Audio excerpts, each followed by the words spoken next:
स्वामी जी, अब अस्थमा की वजह में बताया जाता है कि जो जेनेटिक्स हैं वो बहुत इंपॉर्टेंट रोल प्ले करते हैं, क्योंकि अगर पेरेंट्स के अंदर ये जीन्स है तो फिर आपके अंदर भी आ सकती है। और साथ ही पेरेंट्स की स्मोकिंग की जो आदत होती है वो भी बताया जाता है कि बहुत ही खतरनाक होता है। सबसे ऊपर ये रहता है कि माता पिता को पता ही नहीं चलता है कि उनकी जो बुरी आदत है उनके बच्चों की सांस की दुश्मन बन रही है, यानी कि फेफड़ों की भी दुश्मन बन जाती है।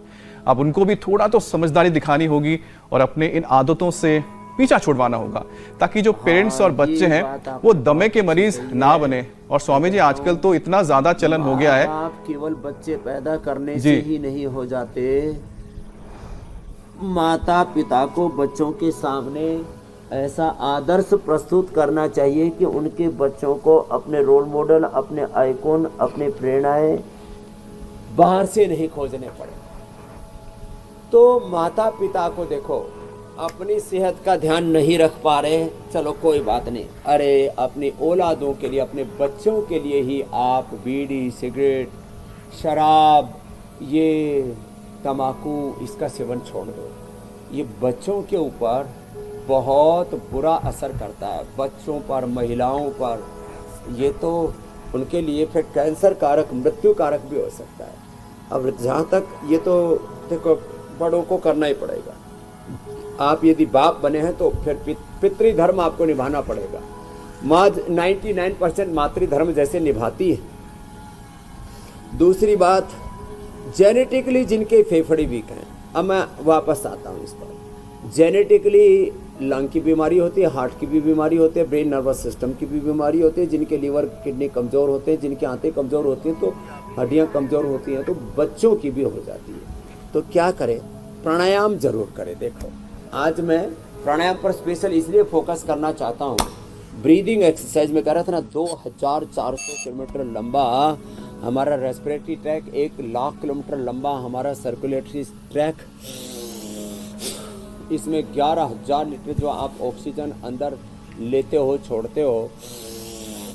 मैंने कहा फेफड़े कमज़ोर होंगे तो अंदर पॉल्यूशन जमेगा, आपके पेनक्रियाज कमज़ोर होगा तो आपके अंदर शुगर बढ़ेगा, आपकी आंतें कमज़ोर होंगी तो आपको कोलाइटिस और कॉन्स्टिपेशन की प्रॉब्लम होगी। अब आंतें कमज़ोर हैं तो खाना बंद कर दो, पेनक्रियाज कमज़ोर है तो फल बंद कर दो, फेफड़े कमज़ोर हैं तो घूमना बंद कर दो, इम्यूनिटी कमज़ोर है तो फिर तो घर से बाहर ही नहीं निकलो, कोई भी मक्खी मच्छर काटे ही लेगा, उसी से मर जाओगे। ऐसे ये तो बात गलत है। देखो, आप बलवान बनो तो क्या करना पड़ेगा? जब आप योग करते हो, प्राणायाम, भस्त्रिका, और इसमें फिर कपालभाति, फिर इसमें उज्जाई बड़ा जबरदस्त लाभ करता है।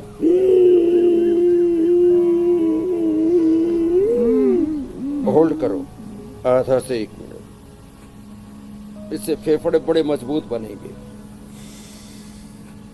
तो जेनेटिकली रॉन्ग डायरेक्शन में जो आपके जीन्स का, क्रोमोसोम्स का, आरएनए, डीएनए, प्रोटीन फॉस्फोराइलेशन का राइट डायरेक्शन में यदि एक्सप्रेशन होता है तो आप जवान। रॉन्ग डायरेक्शन में जब एक्सप्रेशन होता है तब अलग अलग प्रकार के म्यूटेशन और अलग अलग प्रकार के ये डिजीज, इन्फ्लेमेशन, ये सब पैदा होते हैं। तो जेनेटिक डिस्ट्रैक्शन से आपको बचना है, जेनेटिक डिजीज से बचना है, वंशानुगत रोगों से बचना। और मैं तो कहता हूँ 10-20 साल पहले अपनी पीढ़ियों को जाकर के देखोगे तो आपके जीन्स बड़े अच्छे थे। ये तो वक्त के साथ खराब वातावरण में हमारे जीन्स गड़बड़ हो जाते, जेनेटिक स्ट्रक्चर हमारा ताना बाना हिलने लगता। अच्छा वातावरण मिले, अच्छा परिवेश मिले, योगाभ्यास करें, योग करें, यजन करें, अच्छा खान पान लें, तो आपका जेनेटिक स्ट्रक्चर अच्छा हो जाता है।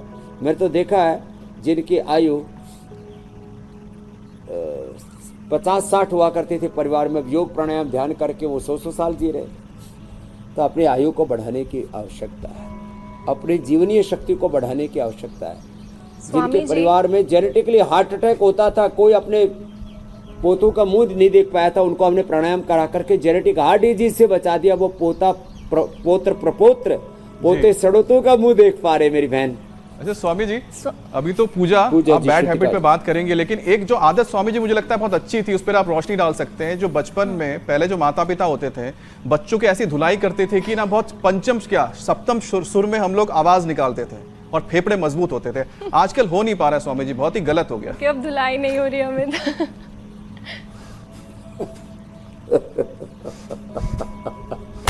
देखो बच्चे एक तो पैदा होते ही उनको वो रोते हैं, बच्चे नहीं रोते तो थाली आदि पीट करके रुलाते थे उनको। आजकल मैंने सोचा हॉस्पिटल में थाली तो बजाते नहीं, ज़्यादातर बच्चे हॉस्पिटल में पैदा होते हैं, उनको कैसे रुलाते हैं? बोले बच्चा ही पीटते बच्चे को पीट के रुलाते। तो ऐसे तो मत पीटना।